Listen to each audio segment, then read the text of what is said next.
യഹോവയാം ദൈവത്തിൻ്റെ നാമം സകല ജാതികളിലും മഹത്വപ്പെടുമാറാകട്ടെ.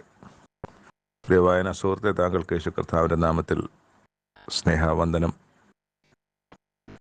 ഇന്ന് ജൂലൈ 11, ഒന്നാമത്തെ വായനാ ഭാഗം ശമൂവേൽ പ്രവാചകൻ്റെ ഒന്നാമത്തെ പുസ്തകം, അതിൻ്റെ 24-ാമത്തെ അധ്യായം. തുടർന്ന് പറഞ്ഞതുപോലെ തന്നെ, നേരത്തെ പറഞ്ഞതുപോലെ തന്നെ തുടർന്നും ദാവീദ് പാലായനത്തിലാണ്. ശൗൽ എന്ന രാജാവിൻ്റെ കയ്യിൽ നിന്ന് രക്ഷപ്പെടുവാൻ വേണ്ടി ദാവീദും ദാവീദിൻ്റെ ആൾക്കാരും ഒരു സ്ഥലത്തു നിന്ന് മറ്റൊരു സ്ഥലത്തേക്ക് പോവുകയാണ്. ഇപ്പോൾ ഏൻഗതി എന്ന മരുഭൂമിയിൽ ഉണ്ട് ദാവീദ്. ഇതറിഞ്ഞിട്ട് ശൗല് ഫെലിസ്ത്യരുമായി യുദ്ധം കഴിഞ്ഞ് മടങ്ങി വന്നിട്ട് ദാവീദിൻ്റെ പുറകെ പുറപ്പെടുകയാണ്. ഏകദേശം 3000-ഓളം പേരുണ്ട്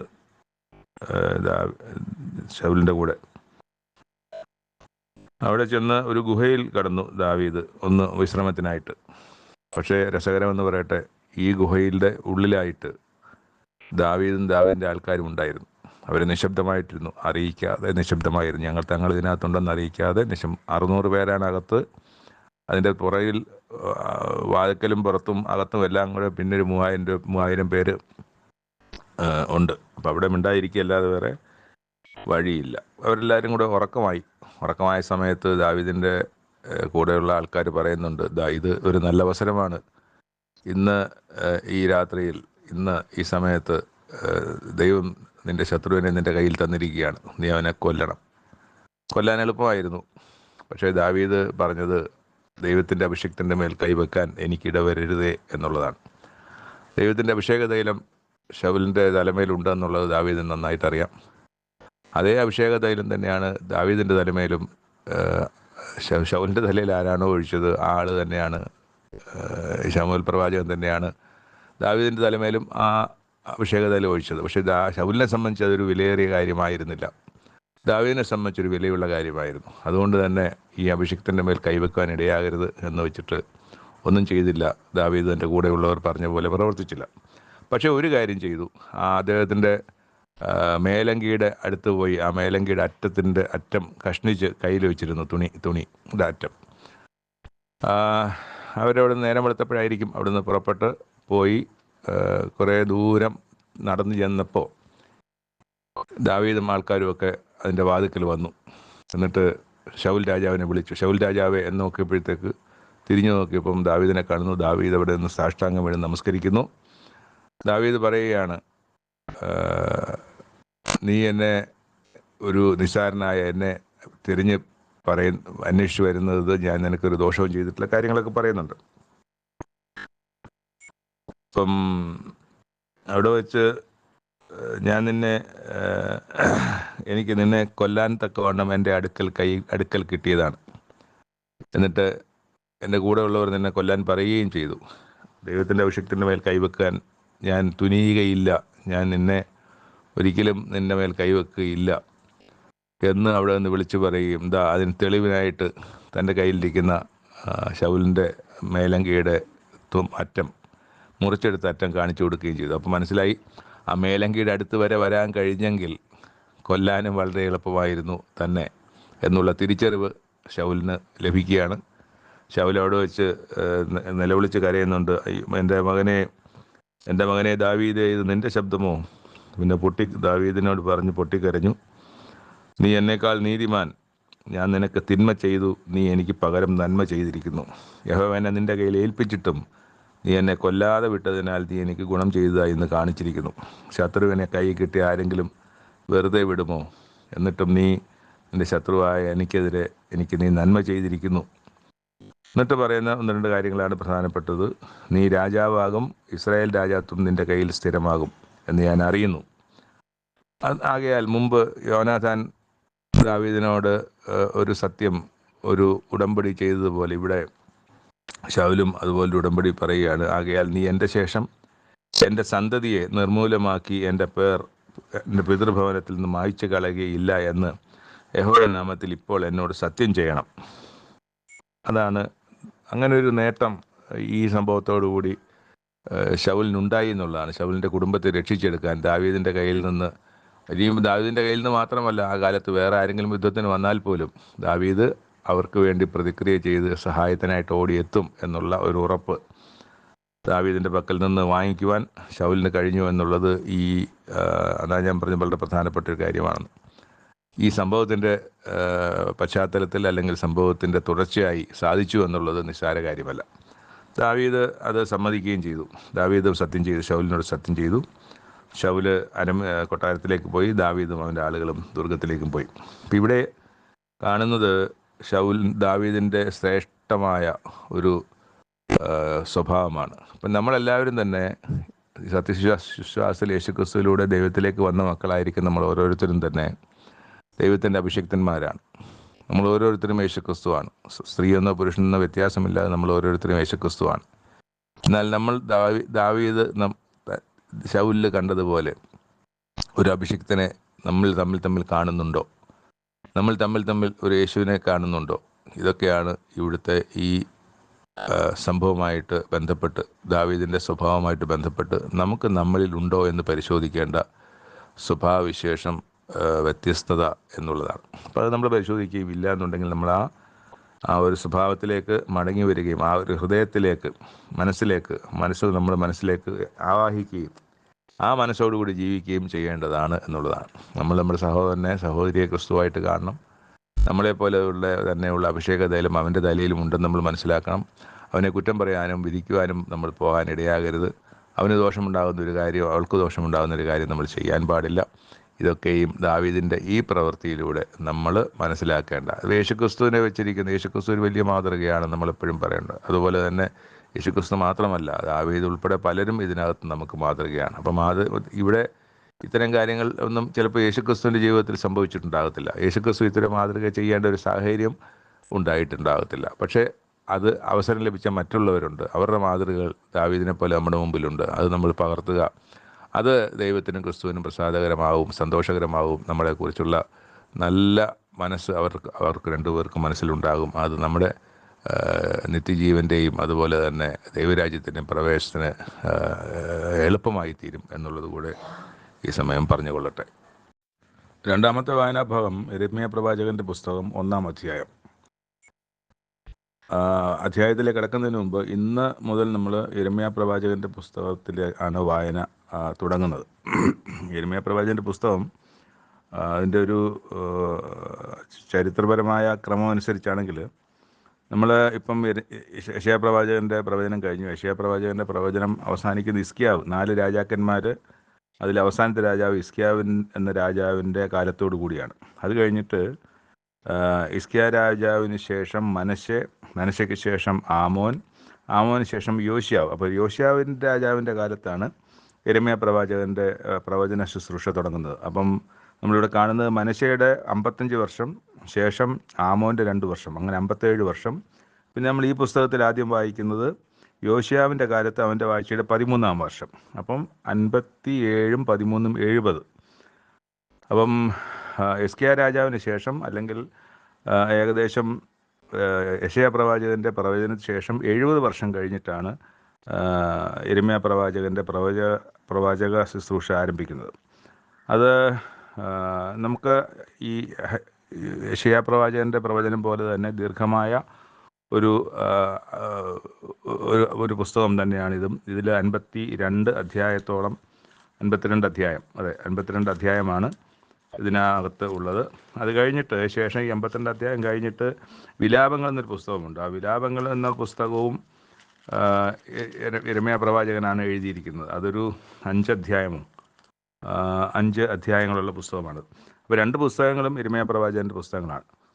അപ്പോൾ ഇവിടെ യെശയ്യാ പ്രവാചകൻ പറഞ്ഞു വെക്കുന്ന പല കാര്യങ്ങളുടെയും ഒരു നിവർത്തീകരണം നടക്കുന്നത് യിരെമ്യാ പ്രവാചകൻ്റെ പുസ്തകത്തിൽ. യിരെമ്യാ പ്രവാചകൻ്റെ അത് തന്നെ യിരെമ്യാ പ്രവാചകൻ പ്രവചിക്കുന്നുണ്ട്. എന്നാൽ യിരെമ്യാ പ്രവാചകൻ്റെ കാലത്ത് തന്നെ 2 പേരുടെയും പ്രവചന ശുശ്രൂഷയുള്ള സംഭവങ്ങളൊക്കെയും സംഭവിക്കുന്നുമുണ്ട്. നമുക്ക് അധ്യായത്തിലേക്ക് കടക്കുമ്പോൾ ആദ്യം ബെന്യാമീൻ ദേശത്ത് അനാഥോത്തിലെ പുരോഹിതന്മാരിൽ ഹിൽക്കിയാവിൻ്റെ മകനായ യിരെമ്യാവിൻ്റെ വചനങ്ങൾ.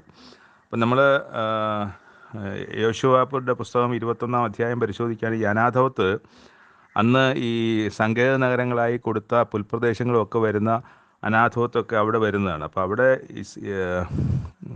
ഈ ലേവ്യരാണ് അവിടെ ലേവ്യർക്ക് ലഭിച്ച പട്ടണങ്ങളിൽ ഒന്നാണ് അനാഥോത്ത്. അപ്പോൾ അവിടെ ലേവ്യരാണുള്ളത്. അവിടെയുള്ള ഒരു ഹിൽക്കിയാവ് എന്ന് പറയുന്നൊരു പുരോഹിതൻ്റെ ഹിൽക്കിയാവും പുരോഹിതനാണ്. ആ പുരോഹിതൻ്റെ ഒരു മകനാണ് ഇപ്പോൾ ഈ പറഞ്ഞിരിക്കുന്ന പുരോഹിതനായിരിക്കുന്ന യിരെമ്യാവും. അപ്പോൾ യിരെമ്യാവും പുരോഹിത വർഗത്തിൽ അല്ലെങ്കിൽ പുരോഹിത കുലത്തിൽ തന്നെയാണ് യിരെമ്യാവ് പ്രവാചകനായിട്ടുള്ളത്, അല്ലെങ്കിൽ മകനായി ജനിച്ചത്. അനാഥോത്തിലെ പുരോഹിതന്മാരിൽ ഹിൽക്കിയാവിൻ്റെ മകനായ യിരെമ്യാവിൻ്റെ വചനങ്ങൾ. അവന് യഹൂദ രാജാവായി ആമോൻ്റെ മകനായ യോശിയാവിൻ്റെ കാലത്ത്, അതായത് 13-ാമത്തെ ആണ്ടിൽ യഹോവയുടെ അരുളപ്പാടുണ്ടായി. യഹോവ രാജാവ് യോശിയാവിൻ്റെ മകനായ യഹോയാക്കീമിൻ്റെ കാലത്തും യഹൂദ രാജാവ് യോശിയാവിൻ്റെ മകനായ സിദക്കിയാവിൻ്റെ 11-ാം ആണ്ടിൽ അവസാനം വരെ. അപ്പം യോശിയാവിന് ശേഷം യഹോവാഹാസിന് ശേഷം യഹോയാക്കീമിന് ശേഷം യഹോയാക്കീന് ശേഷം സിദക്കിയാവ്. അപ്പം 5 രാജാക്കന്മാരുടെ കാലത്ത് പ്രവചന ശുശ്രൂഷ നടത്തുകയും, എന്നാൽ പ്രവചന ശുശ്രൂഷയുടെ അവസാനം ഈ ദേശത്തിന് വരുന്ന നാശം സംഭവിക്കുന്നതും അതിനുശേഷം ആ നാശത്തിൻ്റെ അന്ത്യകാലത്ത് നടക്കുന്ന ഒരു വിലാപകാവ്യമായിട്ട് ഇതിന് ശേഷം ഒരു പുസ്തകം എഴുതപ്പെടുന്നതും ഒക്കെ നമ്മൾ കാണുന്നുണ്ട്. അപ്പോൾ ഇവിടെ നമുക്ക് തുറന്നു വായിക്കാം. സിദക്കിയാവിൻ്റെ 11-ാം ആണ്ടിൻ്റെ അവസാനം വരെയും 5-ാം മാസത്തിൽ യെരൂശലേമ്യരെ പ്രവാസത്തിലേക്ക് കൊണ്ടുപോയത് വരെയും തന്നെ. അപ്പോൾ പ്രവാസത്തിലേക്ക് കൊണ്ടുപോയി. ഈ പ്രവാസത്തിലേക്ക് കൊണ്ടുപോകുന്നതിനെ കുറിച്ച് തന്നെയാണ് യിരെമ്യാ പ്രവാചകൻ്റെ പ്രവചനം. അതുതന്നെയാണ് യെശയ്യാ പ്രവാചകൻ്റെ പ്രവചനത്തിലെ ഒരു നല്ല ഭാഗവും അതിനെക്കുറിച്ച് തന്നെയായിരുന്നു. അങ്ങനെ തന്നെ ഉണ്ടായി. യഹോവയുടെ അരുളപ്പാട് എനിക്കുണ്ടായത് എന്തെന്നാൽ, ദൈവത്തിൻ്റെ അരുളപ്പാട് ഉണ്ടായത് എന്ന് പറയുന്നത്, നിന്നെ ഉദരത്തിൽ ഉരുവാക്കിയതിന് മുമ്പേ ഞാൻ നിന്നെ അറിഞ്ഞു, നീ ഗർഭപാത്രത്തിൽ നിന്ന് പുറത്തു വന്നതിന് മുമ്പേ ഞാൻ നിന്നെ വിശുദ്ധീകരിച്ചു, ജാതികൾക്ക് പ്രവാചകനായി നിയമിച്ചിരിക്കുന്നു. എന്നാൽ ഞാൻ, അയ്യോ യഹോവയായ കർത്താവേ, എനിക്ക് സംസാരിപ്പാൻ അറിഞ്ഞുകൂടാ, ഞാൻ ബാലനല്ലോ എന്ന് പറഞ്ഞു. അതിന് യഹോവ എന്നോട് അരുളിച്ചത്, ഞാൻ ബാലൻ എന്ന് നീ പറയരുത്, ഞാൻ നിന്നെ അയക്കുന്ന ഏവരുടെ അടുക്കൽ നീ പോവുകയും ഞാൻ നിന്നോട് കൽപ്പിക്കുന്നതൊക്കെയും സംസാരിക്കുകയും വേണം. നീ അവരെ ഭയപ്പെടരുത്, ഞാൻ നിന്നെ വിടുവിക്കേണ്ടതിന് ഞാൻ നിന്നോട് കൂടെ ഉണ്ടെന്ന് യഹോവയുടെ അരുളപ്പാട്.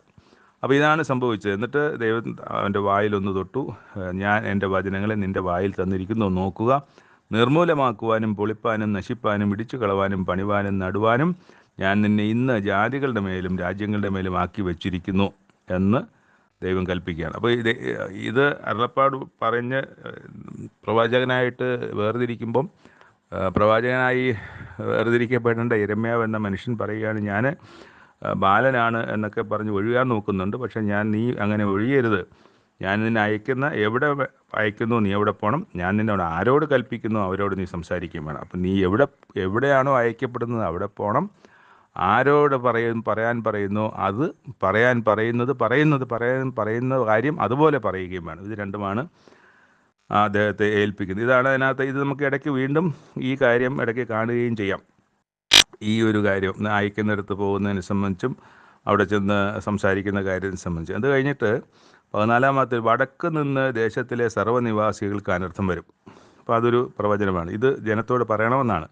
വടക്ക് നിന്ന് ദേശത്തിലെ സർവ്വനിവാസികൾക്ക് അനർത്ഥം വരും. ഞാൻ വടക്കേ രാജ്യങ്ങളിലെ വംശങ്ങളെയൊക്കെയും വിളിക്കും എന്ന യഹോവയുടെ അരുളപ്പാട്. അവർ വന്ന് ഓരോരുത്തൻ താൻ്റെ സിംഹാസനം യെരൂശലേമിൻ്റെ പടിൽവാതിലുകളുടെ പ്രവേശനത്തിങ്കിലും ചുറ്റും അതിൻ്റെ എല്ലാ മതിലുകൾക്ക് നേരെയും യഹൂദായിലെയും എല്ലാ പട്ടണങ്ങൾക്ക് നേരെയും വയ്ക്കും. അവർ എന്നെ ഉപേക്ഷിക്കുകയും അന്യദേവന്മാർക്ക് ധൂപം കാട്ടി തങ്ങളുടെ കൈപ്പണികളെയും നമസ്കരിക്കുകയും ചെയ്ത സകല ദോഷത്തെയും കുറിച്ച് ഞാൻ അവരോട് ന്യായവാദം കഴിക്കും. ആകയാൽ നീ അരകെട്ടി എഴുന്നേറ്റ് ഞാൻ നിന്നോട് കൽപ്പിക്കുന്നതൊക്കെയും അവരോട് പ്രസ്താവിക്കാം. ഞാൻ നിന്നെ അവരുടെ മുമ്പിൽ ഭ്രമിപ്പിക്കാതെ ഇരിക്കേണ്ടതിന് നീ അവരെ കണ്ട് ഭ്രമിച്ചു പോകരുത്. ഞാൻ ഇന്ന് നിന്നെ സർവ്വദേശത്തിനും യഹൂദ രാജാക്കന്മാർക്കും പ്രഭുക്കന്മാർക്കും പുരോഹിതന്മാർക്കും, പാർക്കൊക്കെയാണ്, സർവ്വദേശത്തിനും യഹൂദ രാജാക്കന്മാർക്കും, ഇനി 5 രാജാക്കന്മാരുണ്ട് ഈ യോശിയ ഉൾപ്പെടെ, രാജാക്കന്മാർക്കും പ്രഭുക്കന്മാർക്കും പുരോഹിതന്മാർക്കും ദേശത്തിലെ ജനത്തിനും നേരെ ഉറപ്പുള്ള ഒരു പട്ടണവും.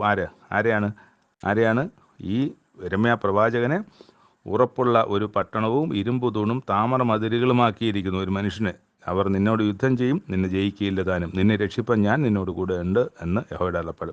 അപ്പോൾ ആ ഭയത്തിൽ നിന്നാണല്ലോ, അല്ലെങ്കിൽ എനിക്ക് സാധിക്കുകയില്ല അല്ലെങ്കിൽ ആത്മവിശ്വാസക്കുറവ് കൊണ്ടാണല്ലോ യിരെമ്യാ പ്രവാചകൻ ഇതിനെ നിരസിക്കുന്നത്. ഇനി എന്നെ കഴിയില്ല എന്ന് പറയുന്നത്. പക്ഷെ അങ്ങനെയല്ല, ഞാൻ നിൻ്റെ കൂടെ ഇരിക്കും, ഞാൻ നിന്നെ ബലപ്പെടുത്തും, നീ തന്നെ ഒരു ദുർഗമായിരിക്കും, നീ തന്നെ ഒരു മതിലായിരിക്കും, നീ തന്നെ താമ്ര വാതിലായിരിക്കും എന്നൊക്കെ തന്നെ പറയുകയാണ്.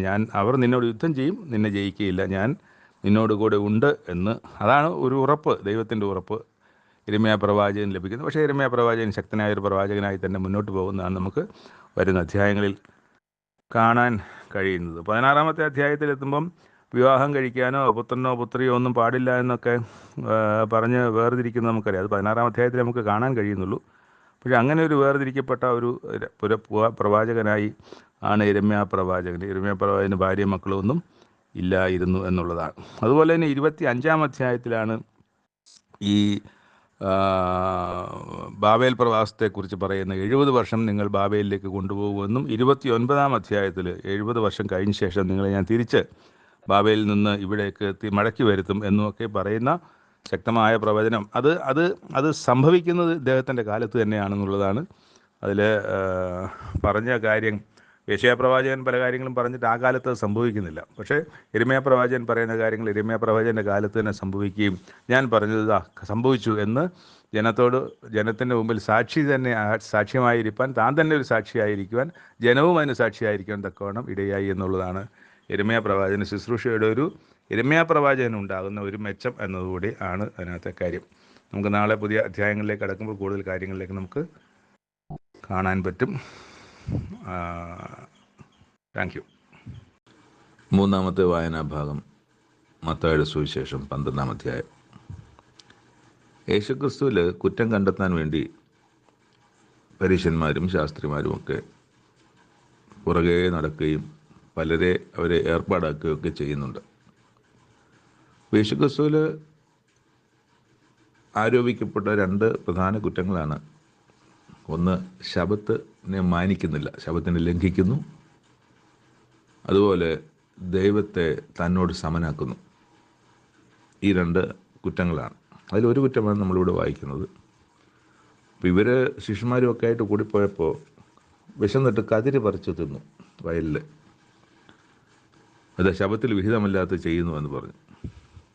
അപ്പം തിരിച്ചൊരു ചോദ്യം ചോദിച്ചു. ദാവീദും കൂടെയുള്ളവരും ദേവാലയത്തിൽ ചെന്നപ്പോൾ വിശന്നപ്പോൾ എന്താണ് സംഭവിച്ചത്? അവിടെ വെച്ച് പുരോഹിതൻ അവർക്ക് തിന്നാൻ പാടില്ല, പുരോഹിതന്മാർക്ക് മാത്രം കഴിക്കാവുന്ന കാഴ്ചയപ്പം കൊടുത്തു, അവർ തിന്നു എന്ന് നിങ്ങൾ വായിച്ചിട്ടില്ലയോ? ശബത്തിൽ പുരോഹിതന്മാർ ദേവാലയത്തിൽ വെച്ച് ശബത്തിനെ ലംഘിക്കുന്നുവെങ്കിലും കുറ്റമില്ലാതിരിക്കുന്നെന്ന് ന്യായപ്രമാണത്തിൽ വായിച്ചിട്ടില്ലയോ? എന്നാൽ ദൈവാലയത്തേക്കാൾ വലിയവൻ ഇവിടെയുണ്ട്. യേശുക്രിസ്തു തന്നെക്കുറിച്ച് തന്നെ പറയുകയാണ്. ഞാൻ നിങ്ങളോട് പറയുന്നു, യാഗത്തിലല്ല കരുണയിൽ അത്രയും ഞാൻ പ്രസാദിക്കുന്നു എന്നുള്ളത് എന്ന് നിങ്ങൾ അറിഞ്ഞിരുന്നുവെങ്കിൽ കുറ്റമില്ലാത്തവർ കുറ്റം വിധിക്കുകയില്ലായിരുന്നു. എന്നിട്ടൊരു കാര്യം പറയുകയാണ്, മനുഷ്യപുത്രനോ അതായത് യേശുവോ ശബത്തിന് കർത്താവാകുന്നു. നിങ്ങൾ ശബത്തിന് കീഴ്പ്പെട്ട് ശബത്തിനെ അനുസരിക്കുകയും ഒക്കെ ചെയ്യുന്നതിനെ കുറിച്ചല്ലേ പറയുന്നത്. ആ ശബത്തിനും കർത്താവായിരിക്കുന്ന ഒരുവനെ സംബന്ധിച്ചാണ് നിങ്ങൾ ഈ കാര്യങ്ങൾ പറയുന്നത് എന്ന് പറയുകയാണ്. അത് കഴിഞ്ഞ് വീണ്ടും പള്ളിയിൽ ചെന്നപ്പോഴത്തേക്ക് അവിടെ ഒരു കൈവരേണ്ട മനുഷ്യനുണ്ടായിരുന്നു. അപ്പോൾ ഇങ്ങനെ തക്കം പാർത്തിരിക്കുകയാണ്. അവനെ സൗഖ്യമാക്കുന്നുണ്ടോ നോക്കട്ടെ എന്ന് പറഞ്ഞിട്ട്. അപ്പോൾ ഇത് ഇവരുടെ ഉള്ളം മനസ്സിലാക്കിയിട്ട് യേശുക്രിസ്തു ചോദിക്കുകയാണ്, നിങ്ങൾ ഒരുത്തിന് ഒരു ആടുണ്ടെന്നിരിക്കട്ടെ, അത് ശബത്തിൽ കുഴിയിൽ വീണാൽ നിങ്ങൾ ആ ആടിനെ പിടിച്ച് കയറ്റാതിരിക്കുമോ? അതിനെ പിടിച്ച് കയറ്റുകയില്ലേ? എന്നാൽ ആടിനേക്കാൾ എത്ര വിശേഷതയുള്ളവനാണ് മനുഷ്യൻ. ആകയാൽ ശബത്തിൽ നന്മ ചെയ്യുന്നത് വിഹിതം തന്നെ. അപ്പം ശബത്ത് നന്മ ചെയ്യാനുള്ളതാണ്, അല്ലെങ്കിൽ നന്മ ചെയ്യേണ്ടതാണ് എന്ന് പറയുകയും ആ മനുഷ്യനോട് കൈ നീട്ടാൻ പറയുകയും അത് മറ്റേ കൈ പോലെ സൗഖ്യമായി കാണപ്പെടുകയും ചെയ്തു. പരീശന്മാർ പുറപ്പെട്ട് യേശുക്രിസ്തുവിനെ നശിപ്പിക്കാൻ വേണ്ടി യേശുക്രിസ്തുവിന് വിരോധമായിട്ട് ആലോചിച്ചു എന്നാണ് നമ്മൾ വായിക്കുന്നത്. യേശു അത് അറിഞ്ഞിട്ട് സ്ഥലം വിട്ടുപോയി. വളരെ പേർ യേശുക്രിസ്തുവിനെ പുറകെ പോയി. സൗഖ്യം ആവശ്യമുള്ളവരും ആശ്വാസം ആവശ്യമുള്ളവരൊക്കെയും പുറകെ പോയി. അവരെ സൗഖ്യമാക്കി പ്രസിദ്ധമാക്കരുത് യേശുക്രിസ്തു പറഞ്ഞ് വിടുന്നുണ്ട്. ഇതാ ഞാൻ തിരഞ്ഞെടുത്ത, അത് യെശയ്യാ പ്രവചനത്തിലെ ഒരു പ്രവചനമാണ് അവിടെ എഴുതിയിരിക്കുന്നത്. യെശയ്യാ പ്രവചനം 42-ാം അധ്യായത്തിലെ ഒരു പ്രവചനമാണ് ഇവിടെ എടുത്ത് കോട്ട് ചെയ്തിരിക്കുന്നത്. ഇതാ ഞാൻ തിരഞ്ഞെടുത്ത എൻ്റെ ദാസൻ, എൻ്റെ ഉള്ളം പ്രസാദിക്കുന്ന എൻ്റെ പ്രിയൻ, ഞാൻ എൻ്റെ ആത്മാവിനെ അവൻ്റെ മേൽ വെക്കും. അവൻ ജാതികൾക്ക് ന്യായവിധി അറിയിക്കും. അവൻ കലഹിക്കുകയില്ല, നിലവിളിക്കുകയില്ല. ആരും തെരുക്കളിൽ അവൻ്റെ ശബ്ദം കേൾക്കുകയുമില്ല. ചതഞ്ഞ ഓട അവൻ ഒടിച്ചു കളയുകയില്ല, പുകയുന്ന തിരി കെടുത്തു കളയുകയില്ല. അവൻ ന്യായവിധി ജയത്തോളം നടത്തും, അവൻ്റെ നാമത്തിൽ ജാതികൾ പ്രത്യാശ വെക്കും എന്ന് പറഞ്ഞതൊക്കെ നിവൃത്തിയാകുവാൻ സംഗതി വന്നു എന്നാണ് നമ്മൾ വായിക്കുന്നത്. ചിലർ കുരുടനും ഊമനുമായ ഒരു ഭൂതഗ്രസ്തനെ അവൻ്റെ അടുക്കൽ കൊണ്ടുവന്നു. ഊമന് സംസാരിക്കുകയും കാണുകയും ചെയ്യുവാൻ തക്കവണ്ണം അവനെ സൗഖ്യമാക്കി. പുരുഷാരം വിസ്മയിച്ചു. ഇവൻ ദാവീദ് പുത്രൻ തന്നെയോ എന്ന് പറഞ്ഞു. അത് കേട്ടപ്പം പരീശന്മാർ പറയാണ്, ഇപ്പം ഭൂതങ്ങളുടെ തലവനെ കൊണ്ട്, അതായത് ഭൂതങ്ങളുടെ തലവനായ ബേത്സബൂലിനെ കൊണ്ടാണ് ഈ ഭൂതങ്ങളെയൊക്കെ പുറത്താക്കുന്നത് എന്ന് പറഞ്ഞു. ക്രിസ്തു ഒരു മറുപടി പറയുന്നുണ്ട്, ഒരു രാജ്യം തന്നിൽ തന്നെ ചിത്രിച്ചു പോയാൽ അത് ശൂന്യമാകും. അതായത് ബേത്സബൂല് പോലുള്ള ഭൂതങ്ങൾ ആണ് ഈ രോഗാവസ്ഥകൾ വരുത്തുന്നത് എങ്കിൽ ആ രോഗാവസ്ഥയെ അല്ലെങ്കിൽ ഈ പറഞ്ഞ ബന്ധനങ്ങളെ അവർ തന്നെ ആ ബന്ധനത്തിനെ സൗഖ്യമാക്കുമോ അല്ലെങ്കിൽ വിടുതൽ കൊടുക്കുമോ? അപ്പോൾ ഒരു രാജ്യത്തോട് ഛിദ്രിച്ചു നിന്നാൽ ആ രാജ്യം തന്നെ ഇല്ലാതായിപ്പോവും. അതുകൊണ്ട് ഞാൻ ബേത്സബൂലിനെ കൊണ്ടാണ് ഇതുങ്ങളെ പുറത്താക്കുന്നുവെങ്കിൽ നിങ്ങളുടെ മക്കൾ ആരെ കൊണ്ടാണ് പുറത്താക്കുന്നത് എന്നൊക്കെ ചോദിക്കാം. ഞാൻ ദൈവാത്മാവിനാൽ ഭൂതങ്ങളെ പുറത്താക്കുന്നുവെങ്കിലോ ദൈവരാജ്യം നിങ്ങളുടെ അടുക്കൽ വന്നെത്തിയിരിക്കുന്നു സ്പഷ്ടം. നിങ്ങളുടെ ആക്ഷേപം ഞാൻ ഭൂതങ്ങളുടെ തലവനെ കൊണ്ട് ചെയ്യിക്കുന്നു എന്നാണ്. എന്നാൽ ഞാൻ ദൈവത്താലാണ് ഇതൊക്കെയും ചെയ്യുന്നതെങ്കിലും ദൈവമാണ് എന്നിലൂടെ ഇതൊക്കെ ചെയ്യുന്നതെങ്കിൽ ദൈവരാജ്യം നിങ്ങളുടെ അടുക്കൽ എത്തി എന്നുള്ള കാര്യത്തിന് നിങ്ങൾ ഉറപ്പിച്ചു കൊള്ളുക എന്നാണ് പറയുന്നത്. അങ്ങനെ അവരോട് അത് പറഞ്ഞിട്ട് അവിടെ നിന്ന് മാറുന്നവിടെ, എനിക്ക് അനുകൂലമല്ലാത്തവൻ എനിക്ക് പ്രതികൂലമാകുന്നു, എന്നോട് കൂടെ ചേർക്കാത്തവൻ ചിതറിക്കുന്നു. അതുകൊണ്ട് ഞാൻ നിങ്ങളോട് പറയുന്നത്, സകല പാപവും ദൂഷണവും മനുഷ്യരോട് ക്ഷമിക്കും, ആത്മാവിന് നേരെയുള്ള ദൂഷണമോ ക്ഷമിക്കുകയില്ല. ആരെങ്കിലും മനുഷ്യപുത്രന് നേരെ ഒരു വാക്ക് പറഞ്ഞാൽ അത് അവനോട് ക്ഷമിക്കും. യേശുവിനെ ഒരാൾ ചീത്ത വിളിച്ചാൽ അത് ക്ഷമിക്കപ്പെടും.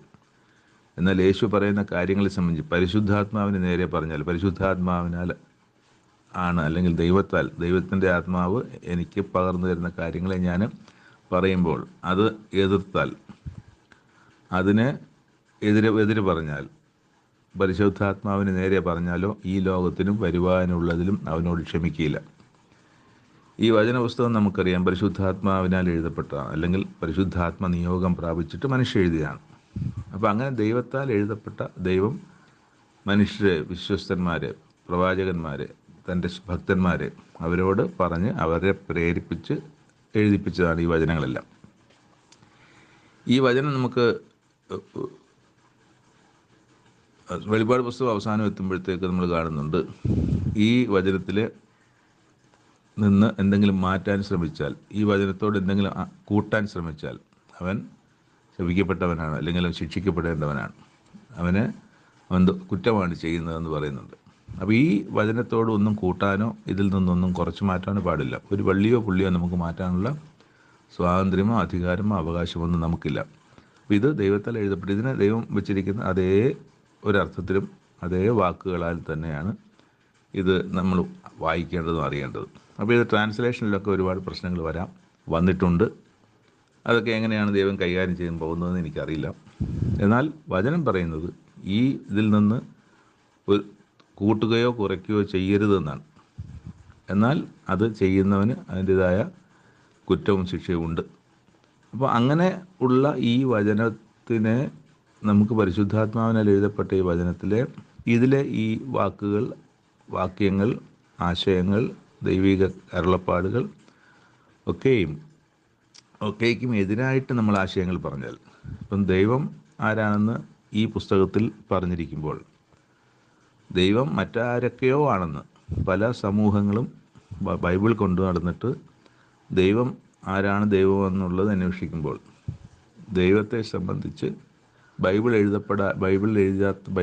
എഴുതപ്പെടാത്ത പല കാര്യങ്ങളുമാണ്, പല വ്യക്തികളെയുമാണ് ദൈവമായിട്ട് പലരും ബൈബിളിൻ്റെ അടിസ്ഥാനത്തിൽ കാണിച്ചു കൊടുക്കുന്നത്, പറയുന്നത്, കേൾക്കുന്നത്, വിശ്വസിക്കുന്നത്. അവരെ സംബന്ധിച്ചിടത്തോളം അത് പരിശുദ്ധാത്മാവിന് നേരെ ഉള്ള ദൂഷണമാണ്. അത് മനസ്സിലാക്കണം. അപ്പോൾ പരിശുദ്ധാത്മാവിന് നേരെയുള്ള ദൂഷണമാണെങ്കിൽ അത് ക്ഷമിക്കയില്ല എന്നാണ് നമ്മൾ വായിക്കുന്നത്. ഹൃദയം നിറഞ്ഞ് കവിയുന്നതല്ലോ വായി സംസാരിക്കുന്നത്. അതുകൊണ്ട് ഈ ഒരാളുടെ ഫലത്തിൽ നിന്ന്, ഒരാൾ പറയുന്ന വർത്തമാനത്തിൽ നിന്ന് ആ മരത്തെ നമുക്ക് തിരിച്ചറിയാം. അങ്ങനെയാണല്ലോ, ഒരു മാവ് കായ്ക്കണ മരത്തിൽ നിന്ന് ഒരു ചക്ക ഉണ്ടാകത്തില്ല എന്ന് പറയുന്നത് പോലെ ആ വൃക്ഷത്തിൻ്റെ ഫലം കൊണ്ട് വൃക്ഷത്തെ അറിയാം. ഒരു മനുഷ്യനിൽ പുറപ്പെട്ടു വരുന്ന എന്താണോ അതനുസരിച്ച് മനുഷ്യനെ വേർതിരിച്ച് മനസ്സിലാക്കാൻ പറ്റും. മനുഷ്യർ പറയുന്ന, അത് താഴെ വന്നിട്ടുണ്ട്, മനുഷ്യർ പറയുന്ന ഏത് നിസ്സാര വാക്കിനും ന്യായവിധി ദിവസത്തിൽ കണക്ക് ബോധിപ്പിക്കേണ്ടി വരും ഞാൻ നിങ്ങളോട് പറയുന്നു. നിന്റെ വാക്കുകളാൽ നീതീകരിക്കപ്പെടുകയും നിന്റെ വാക്കുകളാൽ കുറ്റം വിധിക്കപ്പെടുകയും ചെയ്യും. അപ്പം അവിടെ മറ്റൊരു പരീക്ഷ, അല്ലെങ്കിൽ യേശുക്രിസ്തുവിനെ പരീക്ഷിക്കാൻ വേണ്ടി ഒരു കാര്യം വന്ന് ശാസ്ത്രിമാരിലും പരീക്ഷന്മാരിലും ചിലർ വന്ന് പറയുന്നു, ഗുരു, നീ ഒരു അടയാളം ചെയ്ത് കാണുവാൻ ഞങ്ങൾ ഇച്ഛിക്കുന്നു, ഒരു അടയാളം ചെയ്ത് കാണിക്കണം. ക്രിസ്തു അവിടെ പറയാണ്, ദോഷവും വ്യഭിചാരവുമുള്ള തലമുറ അടയാളം തിരിയുന്നു, യോനാ പ്രവാചകൻ്റെ അടയാളമല്ലാതെ അതിന് അടയാളം ലഭിക്കുകയില്ല. എന്നിട്ട് അത് വിശദീകരിക്കുകയാണ്. യോനാ കടലാനയുടെ വയറ്റിൽ, മഹാമത്സ്യത്തിൻ്റെ വയറ്റിൽ 3 രാവും 3 പകലും ഇരുന്നത് പോലെ മനുഷ്യപുത്രൻ 3 രാവും 3 പകലും ഭൂമിയുടെ ഉള്ളിലിരിക്കും. അപ്പോൾ ഇത് നിങ്ങൾക്ക് വരാനിരിക്കുന്നൊരു അടയാളമാണ്. ഒരടയാളമാണല്ലോ ചോദിച്ചത്. ആ അടയാളത്തെ സംബന്ധിച്ച് നേരത്തെ തന്നെ ക്രിസ്തു പറയുകയാണ്. ഇത് പറയുന്ന സമയത്ത് ക്രിസ്തുവിന് അറിയാവുന്ന ഈ കാര്യം അവർക്ക് മനസ്സിലാകുന്നില്ല. പിന്നീട് യേശു ക്രിസ്തു ഉയർത്തെഴുന്നേറ്റതിന് ശേഷം അവർക്ക് മനസ്സിലായൊന്നും എനിക്കറിയില്ല. പക്ഷേ ഇവിടെ ആ ചോദിച്ച അടയാളമാണ് ഇവിടെ പറയുന്നത്. ഒരടയാളം നിനക്ക് തരും, ആ അടയാളം വരാനിരിക്കുന്നതാണ്. അത് അടയാളം സംഭവിക്കുമ്പോൾ നീ ചോദിച്ച അടയാളത്തെ സംബന്ധിച്ച്, ഞാൻ ഈ പറഞ്ഞ കാര്യത്തെ സംബന്ധിച്ച് നിനക്ക് ബോധ്യം വരും. ഇതൊക്കെയാണ് ക്രിസ്തു മനസ്സിൽ കരുതുന്നത്. അവിടെ ഇപ്പം നിനവേക്കാർ നിനവയിലേക്ക് യോനയെ അയച്ചല്ലോ. അവിടെ നിനവേക്കാരോട് ഈ പട്ടണത്തെ നശിപ്പിക്കാൻ പോവാണ്, നിങ്ങൾ പിന്തിരിഞ്ഞ് വരണം, ദൈവത്തിലേക്ക് വരണമെന്ന് പറയുമ്പോൾ അവിടെ ഉള്ളവർ, രാജാവ് അടക്കമുള്ള ആൾക്കാർ തിരികെ ഒരു ഉപവാസം വിളിച്ചിട്ട് ആ ഉപവാസപ്രകാരം അവർ ദൈവസ്ഥാനിലേക്ക് മടങ്ങി വരികയാണ്. അപ്പം അങ്ങനെ ആ നിനവേക്കാർ ന്യായവിധിയിൽ ഈ തലമുറയോട് ഒന്നിച്ചെഴുന്നേറ്റ് അതിനെ കുറ്റം വിധിക്കും. അവർ യോനയുടെ പ്രസംഗം കേട്ട് മാനസാന്തരപ്പെട്ടുവല്ലോ. ഇതാ യോനയിലും വലിയ ഒരുവനാണ് ഇവിടെ നിൽക്കുന്നത്. തെക്കേ രാജ്ഞി ന്യായവിധിയിൽ ഈ തെക്കേ രാജ്ഞി ഷെബ എന്ന തെക്കേ ഷെബ രാജ്ഞി ശലോമോൻ്റെ കാലത്ത് ശലോമോൻ്റെ ജ്ഞാനം കേൾക്കാൻ ഭൂമിയുടെ അറ്റം, അത് ആ ഭൂമിയുടെ ഏറ്റവും അറ്റം, അത് കഴിഞ്ഞാൽ കടലാണ്. ഇപ്പോൾ ഈ ഷെബ എന്ന് പറഞ്ഞ യമനാണ്. യമൻ ഇരിക്കുന്നതാണ്. യമൻ മാപ്പിൽ നോക്കിയാൽ യമനാണ് അന്നത്തെ ഷെബ. ആ ഷെബയുടെ അപ്പുറം കടലാണ്. അതാണ് തെക്കേ രാജ്ഞി, തെക്കേറ്റത്തെ രാജ്യം. അവൾ ശലോമോൻ്റെ ജ്ഞാനം കേൾപ്പാൻ ഭൂമിയുടെ അറ്റത്ത് നിന്ന് വന്നു. ഇതാ ഇവിടെ ശലോമോനിലും വലിയവൻ, യോനായിലും വലിയവൻ, ശലോമോനിലും വലിയവൻ എന്ന് അവരോട് പറയുകയാണ്. പക്ഷേ ഇതൊക്കെ അവർക്ക് പിന്നീട് മനസ്സിലാകാൻ തക്ക സംഭവങ്ങൾ സംഭവിക്കുന്നുണ്ട്. ഞാൻ ഈ നേരത്തെ പറഞ്ഞ യേശുക്രിസ്തുവിൻ്റെ ഉയർപ്പ് ഈ പരീക്ഷിക്കാൻ വന്ന പരീക്ഷന്മാർക്കും ശാസ്ത്രിമാർക്കുമൊക്കെ പിന്നെ അത് മനസ്സിലാകാൻ തക്കവണ്ണം ഉള്ള കാര്യങ്ങൾ സംഭവിച്ചിട്ടുണ്ട്. അത് മനസ്സിലായോ എന്നുള്ളത് മറ്റൊരു കാര്യം. അപ്പോൾ അവിടെ ഇടയ്ക്കൊരു കാര്യം ഞാനങ്ങ് വിടുകയാണ്. പിന്നെ കാണുന്നത്, അവൻ പുരുഷാരത്തോട് സംസാരിച്ചു കൊണ്ടിരിക്കുമ്പോൾ അമ്മയും സഹോദരന്മാരും കാണാൻ വന്നു.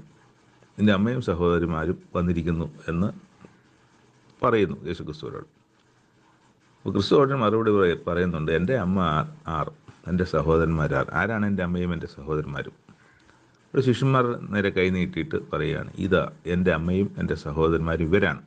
കാരണം സ്വർഗസ്ഥനായ എൻ്റെ പിതാവിൻ്റെ ഇഷ്ടം ചെയ്യുന്നവൻ എൻ്റെ സഹോദരനും സഹോദരിയും അമ്മയും ആകുന്നു എന്ന് പറഞ്ഞു. അപ്പോൾ ഒരിക്കലും ഈ വന്ന അമ്മയും സഹോദരന്മാരും എൻ്റെ അമ്മയോ സഹോദരന്മാരോ അല്ലെന്നല്ല, കുറച്ചുകൂടി ആശയത്തിന് വ്യക്തത വരത്തക്കത് അവരും യഥാർത്ഥത്തിൽ സ്വർഗസ്ഥനായ ദൈവമായ പിതാവിൻ്റെ എൻ്റെ പിതാവിൻ്റെ ഇഷ്ടം ചെയ്യുന്നവരാണെങ്കിൽ അവരും എൻ്റെ സഹോദരന്മാരും അമ്മയും സഹോദരിയും ഒക്കെ തന്നെയാണ് എന്ന് പറഞ്ഞാണ് അവിടെ നിർത്തുന്നത്. അതിനിടയ്ക്ക് ഞാൻ വിട്ടുപോയി എന്ന് പറഞ്ഞൊരു കാര്യം മറ്റൊന്നല്ല, ഈ അശുദ്ധാത്മാവ് ഒരു മനുഷ്യനെ വിട്ടു പുറപ്പെട്ട ശേഷം, ഞാൻ ആ വാക്കുകൾ അതുപോലെ അങ്ങ് പറയുകയാണ്, അതിൻ്റെ വിശാലമായ ആശയം അർത്ഥവും ഞാൻ പറയുന്നില്ല. അശുദ്ധാത്മാവ് ഒരു മനുഷ്യനെ വിട്ട് പുറപ്പെട്ട ശേഷം നീരില്ലാത്ത സ്ഥലങ്ങളിൽ കൂടി തണുപ്പന്വേഷിച്ചുകൊണ്ട് സഞ്ചരിക്കുന്നു, കണ്ടെത്തുന്നില്ല. താൻ പുറപ്പെട്ടു പോകുന്ന തൻ്റെ വീട്ടിലേക്ക്, അതൊരു മനുഷ്യനാണ്, ആ വീടെന്ന് പറയുന്ന മനുഷ്യനാണ്. പുറപ്പെട്ടു പോകുന്ന എൻ്റെ വീട്ടിലേക്ക് മടങ്ങി ചെല്ലും എന്ന് അവൻ പറയുന്നു. ഉടനെ വന്ന് അത് ഒഴിഞ്ഞതും അടിച്ചുവാരി അലങ്കരിച്ചതുമായി കാണപ്പെടുന്നു. പിന്നെ അശുദ്ധാത്മാവ് അവിടെ നിന്ന് പോയതിന് ശേഷം ആ വീട്, ആ മനുഷ്യൻ അടിച്ചുവാരി അലങ്കരിച്ചതായി കാണുന്നു. എന്നാൽ അതിൽ നിന്ന് ആ മനുഷ്യനിൽ യാതൊരു ദുഷ്ടതയോ അശുദ്ധിയോ എല്ലാം നീക്കി നല്ലവനായിരിക്കുകയാണ്. അപ്പം അങ്ങനെ കണ്ടപ്പോഴത്തേക്ക് ആ ദുരാത്മാവ് പോയി തന്നിലും ദുഷ്ടയേറിയ വേറെ 7 ആത്മാക്കളെ കൂട്ടിക്കൊണ്ടുവരുന്നു. അപ്പം അങ്ങനെ കഴിയും നമുക്ക്, അല്ലേ? നമുക്ക് കഴിയും, നമുക്ക് നല്ലതായിരിക്കാൻ കഴിയും. ഇന്ന് ആയിരിക്കുന്ന ജീവിതത്തിൽ നിന്ന് വ്യത്യസ്തമായി നമുക്ക് ദൈവത്തോട് അടുത്തിരിക്കാൻ കഴിയും. വചനം വായിക്കാൻ ബ്രേക്ക് വന്നതിന് അത് നമുക്ക് പുനഃസ്ഥാപിക്കാൻ കഴിയും. ദൈവത്തോട് പ്രാർത്ഥിക്കാൻ കഴിയും. ദൈവം എന്നെ ശുദ്ധീകരിക്കണമെന്ന് പറഞ്ഞ് അതിൽ ദൈവത്തിന്മേൽ ചേർന്നിരിക്കുമ്പോൾ നമ്മുടെ ദുഷ്ട സ്വഭാവങ്ങളൊക്കെ മാറിപ്പോകും. നമുക്ക് ഒരു പെർഫെക്റ്റ് ആയിരിക്കാൻ പറ്റും. എന്നാൽ അങ്ങനെ ഇരിക്കുന്ന നമ്മളുടെ ഉള്ളിലേക്ക് ആ ഒരു തീരുമാനത്തെ ലൈറ്റാക്കിക്കൊണ്ട് നമ്മൾ തന്നെ നമ്മുടെ ജീവിതത്തിലേക്ക് പടിപടിയായി പലപ്പോഴും പല കാര്യങ്ങളും വന്നിട്ട്, നേരത്തെ നമ്മൾ എങ്ങനെയായിരുന്നു, ഈ ശുദ്ധീകരിച്ചും അടിച്ചും അലങ്കരിച്ചും ഒക്കെ ഇട്ടിരുന്ന മുമ്പ് എങ്ങനെയായിരുന്നു, അതിനേക്കാൾ മോശമാകുന്ന സ്ഥിതിയിലേക്ക് വരുമെന്നാണ് എനിക്ക് അറിയാവുന്ന ചില ആൾക്കാർ. അവരുടെ ദുശീലങ്ങളൊക്കെ മാറി, പുകവലിയോ അങ്ങനെയുള്ള കാര്യങ്ങളൊക്കെ ദുശീലങ്ങളൊക്കെ മാറി. ആളെ എനിക്കറിയാവുന്നത്, അയാൾ പുകവലി ആയിരുന്നു. അയാൾ ഭയങ്കരമായ പുകവലി അങ്ങ് നിർത്തി കുറച്ച് മാസങ്ങൾ നല്ല പുകവലി ഇല്ലാതെ പോയി. അപ്പോൾ പക്ഷേ ഇതിൻ്റെ പുകവലി ഒന്ന് ഇടാൻ വേണ്ടിയിട്ട് അദ്ദേഹം ബബിൾഗം ചവച്ചു തുടങ്ങി. ബബിൾഗം ചവച്ചു, അത് ശരിയാകാത്തതുകൊണ്ട് അതിൻ്റെ കൂടെ മുറുക്കാനും കൂടെ ആയി. മുറുക്കാൻ ചവയ്ക്കുന്നു. അപ്പം പുകവലി ഒഴിവാക്കാൻ വേണ്ടിയാണ് ചെയ്തത്. മുറുക്കാൻ ചവച്ചു. പിന്നീട് ദുശീലം പുകവലി മാത്രമേ ഉണ്ടായിരുന്ന ആൾ പിന്നെ അല്പം മദ്യം തുടങ്ങി. പിന്നെ ഇപ്പം മദ്യപാനം ആയി. മദ്യപാനത്തിൻ്റെ ഇടയ്ക്ക് പഴയ ബോധം പോയല്ലോ, ഓർമ്മയില്ലല്ലോ പുകവലി നിർത്തിയ കാര്യം. അവിടെ ഇരുന്നിട്ട് ഒരു പുക കൂട്ടുകാരോട് കൂടി അവൻ്റെ കയ്യിൽ നിന്ന് വാങ്ങിച്ച് വലിച്ചു. അങ്ങനെ ഇപ്പോൾ പുകവലി മാത്രം ഉണ്ടായിരുന്ന ആൾ പുകവലിയും മുറുക്കാനും മദ്യപാനിയും ഒക്കെ ആയിത്തീരുന്ന ഒരവസ്ഥ. അപ്പോൾ ഇതിനെ നമുക്ക് ഈ ഒരു കാര്യത്തെ അങ്ങനെ ചിന്തിക്കുമ്പോൾ അതിൻ്റെ ഒരു കാര്യം നമുക്ക് മനസ്സിലാവും. അപ്പം അങ്ങനെ മടങ്ങി വരുമ്പോൾ അത് കൂടുതൽ കുഴപ്പത്തിലേക്ക് വരികയും ആ മനുഷ്യൻ്റെ അവസ്ഥ പഴയതിനേക്കാളും മോശമായി മാറുകയും ചെയ്യുമെന്നാണ് 45-ാമത്തെ വാക്യത്തിൽ വായിച്ച് അവസാനിപ്പിക്കുന്നത്. Thank you. ഇന്നത്തെ വായനാ ഭാഗങ്ങൾ ഇവിടെ അവസാനിക്കുന്നു. ദൈവം നിങ്ങൾക്ക് സമൃദ്ധമായി ദൈവിക കാര്യങ്ങൾ ഗ്രഹിക്കുവാൻ ഇടയാക്കട്ടെ എന്ന് പ്രാർത്ഥിച്ചുകൊണ്ട് അവസാനിപ്പിക്കുന്നു. നന്ദി, നമസ്കാരം.